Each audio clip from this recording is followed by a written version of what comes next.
شروع اللہ کے نام سے جو بڑا مہربان نہایت رحم کرنے والا ہے۔ بسم اللہ الرحمن الرحیم۔ سوتے وقت بچے کے سر پر ہاتھ رکھ کر 5 بار یہ دعا پڑھ لو، بچہ نہایت نیک ہو جائے گا، آپ کی ہر بات سنے گا۔ تمام تعریفیں اللہ کے لیے ہیں، وہی نیک لوگوں کا ولی ہے۔ میں گواہی دیتا ہوں کہ اللہ کے سوا کوئی بھی معبود برحق نہیں، وہ یکتا ہے، اس کا کوئی شریک نہیں۔ اور میں یہ بھی گواہی دیتا ہوں کہ ہمارے نبی محمد صلی اللہ علیہ وسلم اللہ کے بندے اور اس کے رسول ہیں۔ یا اللہ ان پر، ان کی آل پر اور تمام صحابہ کرام پر رحمت، سلامتی اور برکت نازل فرما۔ پیارے دوستو، میری بہنوں اور میرے پیارے بھائیوں، اولاد کی نافرمانی کی شکایت تقریباً تمام والدین کو ہوتی ہے، اور یہ ایسا فعل ہے کہ جس کی وجہ سے والدین کو سخت پریشانی ہوتی ہے۔ والدین جو بچوں کی پرورش کرتے ہیں ان کے لیے اپنے دن رات کو کڑوے کرتے ہیں، اپنے اوپر تکالیف برداشت کر کے اولاد کی ضروریات کو پورا کرتے ہیں، لیکن جب بچے تھوڑے سے بڑے ہو جائیں تو والدین کی نافرمانی شروع کر دیتے ہیں۔ ایسے میں والدین کے دل پر جو گزرتی ہے وہ والدین ہی جانتے ہیں۔ اگر آپ بھی اپنے بچوں کی نافرمانی سے پریشان ہیں اور آپ کے بچے آپ کی بات نہیں مانتے تو آج کا یہ وظیفہ آپ کے لیے ہے۔ محترم ناظرین، نافرمان اولاد ساری زندگی کا روگ ہوتی ہے۔ والدین کے حکم کی تعمیل نہ کرنے والی اولاد کے رنج سے اچھا بھلا انسان پریشان ہو کر بہت سے غلط اقدامات اٹھاتا ہے، جس سے بعد ازاں اولاد بھی تکلیف اٹھا سکتی ہے۔ نافرمان اولاد گمراہ ہو جاتی ہے۔ بہت سے والدین ایسی اولاد کے ہاتھوں مارے بھی جاتے ہیں جو جرائم میں ملوث ہو جاتی ہیں اور نشے بھی کرتے ہیں، تو ان کی وجہ سے انہیں عدالتوں میں خوار ہونا پڑتا ہے۔ ایسی اولاد تعلیم سے بھی محروم ہو جاتی ہے، لیکن کئی صورتوں میں پڑھی لکھی اولاد کے ہاتھوں بھی والدین کو تکالیف اٹھانی پڑی ہے۔ یہ کتنی ظلم اور شرم کی بات ہے کہ والدین جنہوں نے پال پوس کر اپنے منہ کا لقمہ اولاد کے منہ میں ڈال کر اسے پالا ہوتا ہے، وہی ان کے بڑھاپے کا سہارا نہیں بن پاتی۔ والدین کو چاہیے کہ وہ خود ایسے حالات پیدا نہ ہونے دیں۔ اگر اولاد میں گستاخی اور نافرمانی کا رویہ دیکھیں تو فوراً اللہ سے رجوع کریں اور یہ عمل شروع کر دیں۔ دور حاضر میں ایک گھر میں نہیں، ایک ملک میں نہیں، بلکہ پوری دنیا میں لوگ اس مسئلے کو لے کر بہت زیادہ پریشان ہیں کہ جیسے ہی بچے بڑے ہوتے ہیں تو ان کو ایک ہی شکایت ہوتی ہے کہ اولاد ماں باپ کا کہنا نہیں مانتی، بدتمیزی کرتی ہے، اپنی من مانیاں کرتی ہے، جس کی وجہ سے والدین کو کافی پریشانی کا سامنا کرنا پڑتا ہے۔ والدین اولاد کو کچھ نہیں کہتے اس ڈر سے کہ وہ کچھ نہ کر بیٹھے۔ ہمارے معاشرے میں ایسے واقعات ہو رہے ہیں کہ اگر والدین اپنے بچوں کو کچھ نصیحت کر لیں، یعنی کچھ اچھے کام کرنے کی نصیحت کریں اور برے کاموں سے روکیں تو اولاد خودکشی کر لیتے ہیں۔ وہ بچے اپنی جان اپنے ہاتھوں سے دے دیتے ہیں، جس کے نتیجے میں ماں باپ اپنی اولاد کو کھو بیٹھتے ہیں۔ والدین کو پچھتانے کے سوا کچھ نہیں ملتا۔ ایسے والدین جو اس پریشانی کا شکار ہیں اور اس پریشانی کو چھوڑ دیں، اس وظیفے کو کر لیں، انشاءاللہ بچہ جلد ہی فرما بردار بن جائے گا۔ یہ ایک ایسا عمل ہے کہ بچہ دن رات فرما بردار رہے گا، بچہ دین کے تمام کاموں میں زیادہ توجہ دے گا اور آپ کے ہر حکم کو سر آنکھوں پر لے گا انشاءاللہ۔ وہ بچہ جس کے کانوں میں یہ وظیفہ جائے گا، جس کے دل میں یہ پانی جائے گا اور آپ کے حکم کے بغیر ایک قدم بھی نہیں اٹھائے گا، وہ والدین جو اس پریشانی کا سامنا کر رہے ہیں وہ اس وظیفے کا 7 دن مسلسل پابندی سے اہتمام کریں، انشاءاللہ نافرمان اولاد جلد ہی فرما بردار ہو جائے گی اور آپ کے جائز مقاصد بھی اس وظیفے سے پورے ہوں گے۔ اگر اس کے علاوہ آپ گھریلو پریشانی میں مبتلا ہیں، رزق میں تنگی ہے، اولاد کے علاوہ دولت کا مسئلہ ہے، تو تب بھی یہ وظیفہ کر کے اپنے رب کے حضور گڑ گڑا کر دعا مانگے، انشاءاللہ آپ کے تمام جائز مقاصد پورے ہوں گے اور آپ کے تمام مشکلات دور ہوگی۔ انشاءاللہ اس وظیفے کی بدولت آپ کی نافرمان اولاد فرما بردار ہو جائے گی۔ آج کی ویڈیو میں ہم آپ کے لیے ایسا وظیفہ پیش کرنے والے ہیں کہ جس وظیفے کی برکت سے انشاءاللہ نافرمان اولاد فرما بردار ہو جائے گی اور گھر کی ساری پریشانیاں دور ہو جائیں گی۔ یہ وظیفہ کیا ہے، کیسے کرنا ہے، ممکن مکمل طریقہ آپ کو بتائیں گے اور اس وظیفے کے حوالے سے کارگزاری بھی ویڈیو میں شامل کی جائے گی، لہذا ویڈیو آپ نے اسکپ نہیں کرنا اور آخر تک لازمی دیکھنا ہے۔ پیارے بھائیوں اور میری بہنوں، آج جو وظیفہ ہم آپ کے لیے لائے ہیں، یہ وظیفہ آیت الکرسی کا بہت ہی خاص وظیفہ ہے۔ وظیفے کے بارے میں بتانے سے پہلے آپ کو مختصراً آیت الکرسی اور اس کی فضیلت کے بارے میں بتاتے ہیں۔ روایات میں آتا ہے کہ آیت الکرسی اللہ تعالیٰ کا اسم اعظم ہے، اور اس اسم اعظم کی خصوصیت یہ ہے کہ جب اس کے ذریعے اللہ سے دعا کی جائے تو اللہ تعالیٰ قبول فرماتا ہے۔ یاد رہے کہ آیت الکرسی بہت ہی مبارک اور عظیم آیت ہے، اسم اعظم موجود ہے۔ پیارے بھائیو، اسم اعظم میں اللہ تعالیٰ نے کیا طاقت اور کیا کمالات رکھے، اس بارے میں ہم بات کریں گے، لیکن پہلے آپ کو اس وظیفے سے جڑی کارگزاری سناتے ہیں اور وظیفے کا طریقہ بتاتے ہیں۔ یہ کارگزاری ملاحظہ فرمائیے جو ایک فیملی نے یوں بیان کی: ہمارے گھر میں اکثر اتنی بدبو آتی جیسے کوئی جانور مرا ہوتا ہے، پر ڈھونڈنے پر کچھ بھی نہ ملتا۔ بچے دوسرے دن بیمار رہتے، کاروبار میرا بند ہونے کو تھا، کچھ سمجھ نہیں آ رہا کہ کیا ہو رہا ہے۔ میرے لیے سب سے بڑی پریشانی یہ تھی کہ ہماری اولاد ہمارا کہنا نہیں مانتی تھی، ہر بات پر وہ انکار کر دیتی، ان کو ڈانٹ سے بھی کچھ اثر نہیں ہو رہا تھا۔ ایسا پہلی بار ہوا کہ ہماری اولاد ہمارا کہنا نہیں مانتی۔ یہ پریشانی اندر ہی اندر کھائے جا رہی تھی۔ کسی اللہ والے نے بتایا کہ تمہارے گھر میں اثرات ہیں۔ انہوں نے بتایا کہ اگر بچہ آپ کا کہنا نہیں مان رہا تو سوتے وقت بچے کے سر پر ہاتھ رکھیں اور 5 بار یہ آیت پڑھیں، انشاءاللہ بچہ کہنا مانے گا اور گھر کے سارے نظام بھی سیدھے ہونا شروع ہو جائیں گے۔ ہم نے ایسا ہی کیا، الحمدللہ۔ وہ دن آج کا دن ہے۔ ہماری اولاد اتنی نیک ہو چکی ہے کہ ہماری بات کے علاوہ اور کوئی بات نہیں کرتی اور ہمارا کہنا مان رہی ہے۔ پیارے بہنوں اور پیارے میرے بھائیوں، آپ نے ملاحظہ کیا کہ اس وظیفے کی کیسی برکات ہیں۔ وظیفے کا مکمل طریقہ ملاحظہ فرما لیجئے۔ پیارے بھائیوں، یہ وظیفہ بہت ہی آسان ہے۔ محترم ناظرین، درود شریف کی بہت برکتیں ہیں۔ نبی کریم صلی اللہ علیہ وسلم فرماتے ہیں کہ اگر بندہ دعا کرے اور درود نہ پڑھے تو اس کی دعا زمینوں اور آسمان کے درمیان لٹکی رہتی ہے، لیکن اگر کوئی درود پڑھ لے اور اس کے بعد دعا کرے تو اللہ تعالیٰ اس کے دعا کو ضرور قبول فرماتے ہیں۔ نبی کریم صلی اللہ علیہ وسلم فرماتے ہیں، عرش کے نیچے ایک فرشتہ ہے جس کا سر عرش سے لٹکا ہوا ہے اور جس کے پیر تیسرا میں ہیں۔ اس کا ایک بازو مشرق کی طرف ہے اور دوسرا بازو مغرب کی طرف ہے۔ جب کوئی بندہ مومن نبی کریم صلی اللہ علیہ وسلم پر محبت کے ساتھ درود پاک پڑھتا ہے تو اللہ اس فرشتے کو حکم دیتے ہیں کہ وہ نور کے دریا میں غوطہ لگائے، تو فرشتے نور کے دریا میں غوطہ لگاتا ہے اور باہر آنے کے بعد اپنے پیروں کو جھاڑنے لگتا ہے۔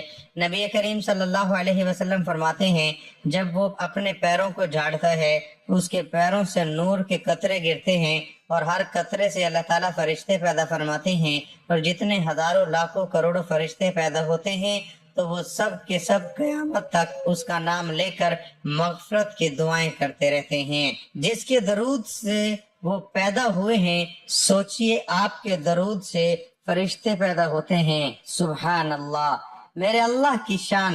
جب آدم علیہ السلام اور اماں حوا علیہ السلام کا نکاح ہوا تو اللہ نے کہا، آدم نکاح کے بعد میرے محبوب پر مہر کے طور پر درود پڑھو۔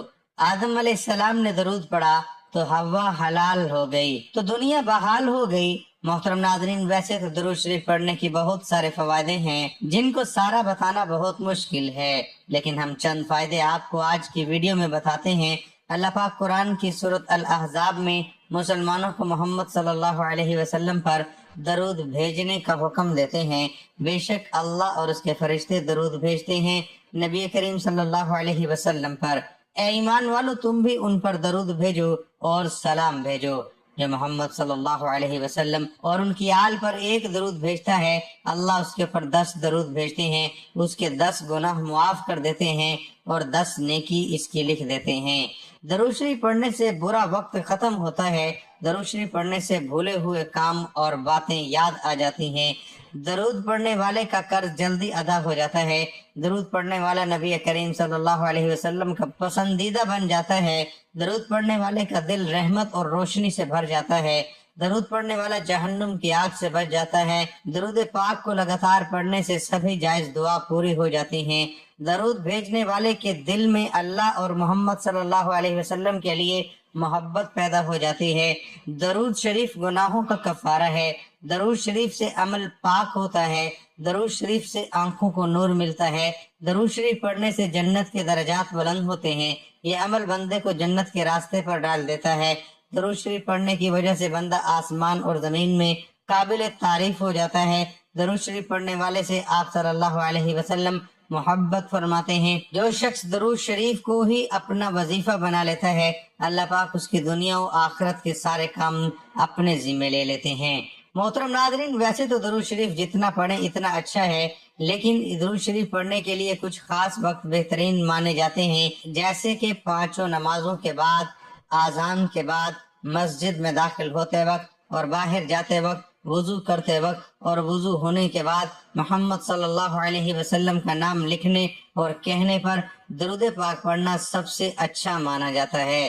دعا مانگتے وقت، مصیبت کے وقت، گھر میں داخل ہوتے وقت، صبح اور شام کے وقت، چھینک آتے وقت، سودا یا مول بھاؤ کرتے وقت، علامہ محمد ابن ابی بکر ابن القیم الجوزیہ رحمۃ اللہ علیہ نے درود شریف پڑھنے کے 40 فوائد ذکر کیے ہیں۔ ذیل میں اس کا تذکرہ کیا جاتا ہے۔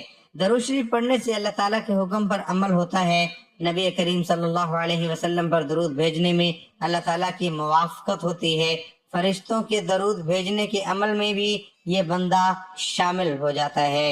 ایک مرتبہ درود شریف پڑھنے والے پر اللہ تعالیٰ کی 10 رحمتیں نازل ہوتی ہیں۔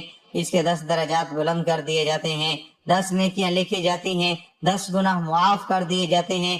دعا سے پہلے درود شریف پڑھنے سے دعا کی قبولیت کا امکان زیادہ ہوتا ہے۔ اذان کے بعد کی وسیلہ کی دعا کے ساتھ یا الگ کر کے درود شریف پڑھا جائے تو قیامت کے روز حضور صلی اللہ علیہ وسلم کی شفاعت نصیب ہوگی۔ یہ گناہوں کی بخشش کا ذریعہ ہے، بندے کی ضروریات کے لیے اللہ تعالیٰ کے کفیل بن جانے کا ذریعہ ہے۔ قیامت کے روز نبی کریم صلی اللہ علیہ وسلم کے قرب کا ذریعہ ہے۔ تنگ دست آدمی کے لیے صدقہ کرنے کے قائم مقام بن جاتا ہے۔ ضرورتوں کو پورا ہونے کا سبب ہے۔ درود پڑھنے والے پر اللہ کی رحمت اور فرشتوں کی طرف سے رحمت کی دعا ہے۔ یہ درود بھیجنے والے کی پاکیزگی اور طہارت کا ذریعہ ہے، موت سے پہلے جنت کی بشارت کا ذریعہ ہے، قیامت کی ہولناکیوں سے بچنے کا ذریعہ ہے۔ آپ صلی اللہ علیہ وسلم پر پردہ اور سلام بھیجنے والے کا رسول صلی اللہ علیہ وسلم جواب دیتے ہیں۔ اسی طرح درود شریف آپ صلی اللہ علیہ وسلم کی جواب کا سبب ہے، بھولی ہوئی چیز کو یاد دلانے کا سبب ہے۔ درود شریف پڑھنا مجلس کے اچھے ہونے کا سبب ہے اور قیامت میں درود شریف پڑھنے والوں کے لیے حسرت و ندامت سے چھٹکارے کا ذریعہ ہے۔ درود شریف پڑھنے والے کے لیے محتاجی و فقیری سے چھٹکارا ہے۔ رسول صلی اللہ علیہ وسلم کا نام مبارک آنے پر درود شریف پڑھنے والا بخیل کہلائے جانے سے محفوظ ہو جاتا ہے۔ آپ صلی اللہ علیہ وسلم کا نام مبارک آنے پر درود شریف نہ پڑھنے پر جو وعید آئی ہے، اس وعید سے نجات نصیب ہوگی۔ درود شریف پڑھنے والا جنت کا راستہ پا لیتا ہے اور نہ پڑھنے والا جنت کا راستہ بھٹک جاتا ہے۔ ایسی مجلس جس میں اللہ اور اس کے رسول صلی اللہ علیہ وسلم کا ذکر ہونا ہی اس میں اللہ کی تعریف اور آپ صلی اللہ علیہ وسلم پر درود ہو تو وہ مجلس متعفن ہوتی ہے۔ درود شریف پڑھنے سے اس تعفن سے نجات ملتی ہے۔ جس کلام کی ابتدا اللہ کی تعریف اور رسول اللہ صلی اللہ علیہ وسلم پر درود شریف پڑھنے سے ہو تو وہ کلام پایا تکمیل تک پہنچتا ہے۔ پل صراط پر بندے کے نور جس کے ذریعے پل صراط پر گزرنا آسان ہوتا ہے کہ پڑھنے کا سبب ہوتا ہے۔ درود پڑھنے والا دل کی سختی سے محفوظ ہو جاتا ہے۔ آسمان و زمین والوں میں سے اس درود شریف پڑھنے والے پر اللہ رب العزت اپنی رحمت حسنہ نازل فرماتے ہیں۔ درود شریف پڑھنے والے کی شخصیت، اس کے عمل، اس کی عمر اور اس کے کام کاج میں برکت آتی ہے۔ درود شریف پڑھنے والے پر اللہ کی رحمت متوجہ ہوتی ہے۔ درود شریف پڑھنا نبی کریم صلی اللہ علیہ وسلم سے دوام محبت اور اس کے بڑھنے کا ذریعہ ہے۔ نبی کریم صلی اللہ علیہ وسلم کی اس درود شریف پڑھنے والے سے محبت کا ذریعہ ہے۔ یہ بندے کی ہدایت اور دل کی زندگی کا ذریعہ ہے۔ اس کے ذریعے بندے کا نام اور تذکرہ حضرت صلی اللہ علیہ وسلم کے سامنے کیا جاتا ہے۔ پل صراط پر ثابت قدمی اور اس سے کامیابی سے گزرنے کا ذریعہ ہے۔ درود پڑھنے والا بہت تھوڑا ہی صحیح مگر حضور صلی اللہ علیہ وسلم کا حق ادا کرنے اور حضور صلی اللہ علیہ وسلم کی وجہ سے جو احسانات اللہ نے ہم پر کیے ہیں ان پر شکر کی کوشش کرتا ہے۔ اس سے اللہ کا ذکر اور اس کا شکر بھی ادا ہو جاتا ہے، اور آپ صلی اللہ علیہ وسلم کو بھیج کر جو احسان اللہ تعالیٰ نے اپنے بندوں پر کیا ہے بندے کو اس کا احساس بھی ہو جاتا ہے۔ بندے کا درود پڑھنا دراصل اپنے رب سے دعا کرنا ہے کہ اے اللہ اپنے خلیل کی تعریف و توصیف فرما۔ حضرت سیدنا ابو الحسن علی شاذلی رحمت اللہ علیہ ایک جنگل میں تھے کہ اچانک ان کے سامنے ایک درندہ آ گیا۔ ان کو اپنی جان کی فکر پڑ گئی، بس انہوں نے خوف زدہ ہو کر نبی کریم صلی اللہ علیہ وسلم کی ذات مقدسہ پر درود و سلام پڑھنا شروع کر دیا، جس کی برکت سے آپ کو اس درندے سے نجات ملی اور آپ کی جان بچ گئی۔ اللہ پاک نے قرآن کریم میں اپنے بندوں کو مختلف کاموں کے احکامات ارشاد فرمائے ہیں، مگر کسی مقام پر بھی یہ نہیں فرمایا کہ ہم اور ہمارے فرشتے بھی یہ کام کرتے ہیں، تم بھی کرو۔ البتہ رسول کریم صلی اللہ علیہ وسلم پر درود و سلام بھیجنا ایک ایسا مبارک عمل ہے کہ جس کے بارے میں اللہ پاک نے ارشاد فرمایا، ترجمہ: بے شک اللہ اور اس کے فرشتے درود بھیجتے ہیں اس غیب بنانے والے نبی پر، اے ایمان والو ان پر درود اور خوب سلام بھیجو۔ درود بھیجنے کا مطلب اللہ پاک کے درود بھیجنے سے مراد رحمت نازل فرمانا ہے، جبکہ فرشتوں اور ہمارے درود بھیجنے کا مطلب دعائے رحمت کرنا ہے۔ حضور اکرم صلی اللہ علیہ وآلہ وسلم کی مبارک ذات پر درود بھیجنا بہت بڑی سعادت ہے۔ ایک درود میں 3 فائدے ہیں: 10 رحمتیں، 10 گناہوں کی معافی اور 10 درجوں کی بلندی۔ درود شریف پڑھنے والے کی دعا قبول ہوتی ہے۔ بکثرت درود پاک پڑھنے والے خوش نصیبوں کے گناہوں کی مغفرت کر دی جاتی ہے، فکروں اور پریشانیوں سے نجات ملتی ہے۔ اس کے لیے نبی پاک صلی اللہ علیہ وسلم کی شفاعت واجب ہو جاتی ہے، اسے عرش کے سائے میں جگہ ملے گی۔ محترم ناظرین، ایک بار میرے ساتھ درود پاک پہ پڑھیے تاکہ ثواب ملے۔ بسم اللہ الرحمن الرحیم۔ اللہم صلی علی محمد وعلی آل محمد کما صلیت علی ابراہیم وعلی آل ابراہیم انک حمید مجید۔ اللہم بارک علی محمد وعلی آل محمد کما بارکت علی ابراہیم وعلی آل ابراہیم انک حمید مجید۔ جس بچے سے آپ کوئی شکایت ہو کہ وہ سستی اور کاہلی کا مظاہرہ کرتا ہے یا بات نہیں مانتا، نافرمانی کرتا ہے، تو اس بچے یا بچی کے سر پر ہاتھ رکھیں اور آیت الکرسی کو اول و آخر درود پاک کے ساتھ 5 مرتبہ پڑھیں۔ اللہ لا الہ الا هو الحی القیوم لا تأخذہ سنۃ ولا نوم له ما في السماوات وما في الأرض من ذا الذي يشفع عنده إلا بإذنه يعلم ما بين أيديهم وما خلفهم ولا يحيطون بشيء من علمه إلا بما شاء وسع كرسيه السماوات والأرض ولا يؤوده حفظهما وهو العلي العظيم۔ اور بچے یا بچی پر دم کر دیں۔ رات کے وقت یہ بچہ جب سو جائے تو عمل کریں، اور صبح کے وقت بھی آپ اس عمل کو کر سکتے ہیں۔ چند دن آپ اس عمل کو کریں گے تو آپ خود ملاحظہ کریں گے کہ کس حد تک فائدہ ہوا ہے۔ یہ عمل بہت ہی مجرب اور آزمودہ ہے۔ اس عمل کے حوالے سے کارگزاری آپ نے ملاحظہ کی ہے۔ پیارے بھائیوں اور میری بہنوں، آپ ملاحظہ کر چکے ہیں کہ آیت الکرسی میں اسم اعظم موجود ہے۔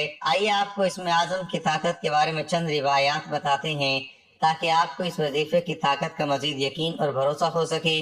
یاد رہے کہ ان کلمات کے علاوہ اور بھی بہت سے کلمات کے بارے میں یہ فرمایا گیا ہے کہ یہ کلمات اسم اعظم ہیں۔ ان روایات میں آیت الکرسی کے شروع کے کلمات کی بھی تصدیق موجود ہے۔ یہ تمام کلمات جو ان روایات میں نقل کیے گئے ہیں، ان کلمات کو یاد کر لینا چاہیے اور ان تمام کلمات کو اپنی دعا کا حصہ لازمی بنانا چاہیے۔ ان کلمات کے وسیلے سے دعا کرنے سے آپ کی دعا انشاءاللہ ضرور پوری ہوگی۔ تو چلیے یہ روایات آپ کو بتاتے ہیں۔ ان روایات سے یہ اندازہ بھی ہوتا ہے کہ اسم اعظم میں اللہ تعالیٰ نے کیا طاقت اور کیا کمالات رکھے ہیں، اس لیے ان روایات کو غور کے ساتھ آخر تک ضرور ملاحظہ کیجیے۔ کیجئے۔ حضرت بریدہ رضی اللہ تعالیٰ عنہ سے روایت ہے کہ رسول اللہ صلی اللہ علیہ وسلم نے ایک شخص کو یہ دعائے کلمات کہتے ہوئے سنا، جس کا ترجمہ ہے: اے اللہ، میں تجھ سے گواہی دیتے ہوئے سوال کرتا ہوں کہ تو ہی اللہ ہے، تیرے سوا کوئی معبود نہیں، تو ایسا اکیلا ہے اور تیرا ہم مثل کوئی نہیں۔ تو فرمایا: تو نے اللہ سے اس کے اسم اعظم کے واسطے سے سوال کیا، اس کے ساتھ اگر سوال کیا جا تو وہ دیتا ہے اور دعا کی جائے تو قبول فرماتا ہے۔ اسی طرح معاذ بن جبل رضی اللہ تعالیٰ عنہ سے روایت ہے، وہ کہتے ہیں کہ نبی صلی اللہ علیہ وسلم نے ایک شخص کو کہتے ہوئے سنا: یا ذوالجلال والاکرام، تو فرمایا: مانگ، تیرا سوال قبول ہو جائے گا۔ ایک حدیث میں ابو امامہ رضی اللہ تعالیٰ عنہ سے روایت ہے، وہ کہتے ہیں رسول اللہ صلی اللہ علیہ وسلم نے فرمایا: اللہ تعالیٰ کا ایک خاص فرشتہ ہے جو اس شخص پر مقرر ہے جو یا ارحم الراحمین کہتا ہے۔